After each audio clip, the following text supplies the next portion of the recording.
এ বিষয়ে বিস্তারিত জানবো আমাদের সহকর্মী জাহাঙ্গীর আলমের কাছে। তিনি গাজীপুর থেকে আমাদের সাথে যুক্ত হচ্ছেন। জাহাঙ্গীর, আপনি আমাদের জানাবেন এই মুহূর্তে টাঙ্গাইল মহাসড়ক, ঢাকা টাঙ্গাইল মহাসড়কের আসলে এখনকার অবস্থা কি? পাশাপাশি জানাবেন যে আসলে শ্রমিকদের সরাতে কোনো উদ্যোগ নেওয়া হয়েছে কিনা। আপনি বিকেল থেকে আমাদের এই তথ্যগুলো জানাচ্ছিলেন, এই মুহূর্তে কি পরিস্থিতি?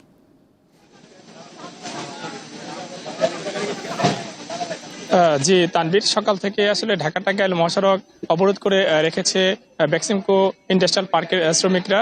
পাশাপাশি কিন্তু আশপাশের যে কারখানাগুলো রয়েছে সেসব কারখানা কিন্তু শ্রমিকরা গিয়ে হামলা এবং ভাঙচুরের ঘটনা ঘটিয়েছে। আমরা এখন পর্যন্ত জানতে পেরেছি যে ঢাকা টাঙ্গাইল মহাসড়কে প্রায় দীর্ঘ 10 কিলোমিটার এলাকায় যানজট রয়েছে।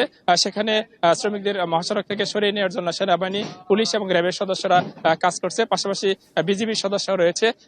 পাশেই আমরা যে স্থানটিতে রয়েছি গাজীপুরের কাশিমপুরের ভবানীপুর এলাকায়, সেখানে দুপুর 12টার দিকে কয়েক হাজার শ্রমিক এসে কারখানার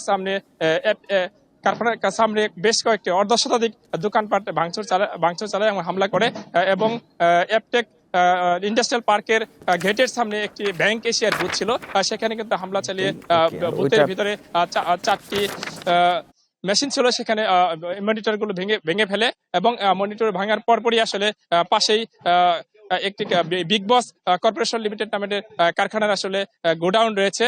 সেই গোডাউনের গেট ভেঙে কারখানার ভিতরে প্রবেশ করে এবং সেখানে আগুন ধরিয়ে দেয়। আগুন দেওয়ার কারণে এখানে ভিতরে থাকা পুড়ে গেছে এবং বিকেল 3টার পরে আসলে ফায়ার সার্ভিসের কর্মীরা এসে যোগ দেয়। ফায়ার সার্ভিসের 2টি ইউনিট আগুন নিয়ন্ত্রণে এখনো কাজ করছে। 4টার পরে সেনার সদস্যরা এখানে উপস্থিত হয়েছে, তারা পরিস্থিতি দেখভাল করছে এবং কারখানার কর্তৃপক্ষের সাথে কথা বলেছি। তারা জানিয়েছেন যে আসলে হঠাৎ করেই তারা বহিরাগত শ্রমিকরা এসে কারখানার শ্রমিকদের উপর হামলা চালায় এবং গেটের ভাঙচুর করে এবং কারখানার যে গোডাউন রয়েছে, কেমিক্যাল গোডাউন, সেখানে আগুন ধরিয়ে দেয় এবং বেশ কিছু সংখ্যক মালামাল আছে পুড়ে ছাই হয়ে গেছে। তো এই ছিল গাজীপুর থেকে সর্বশেষ। তানভীর। সহকর্মী জাহাঙ্গীর আলম যুক্ত হয়েছিলেন গাজীপুর থেকে।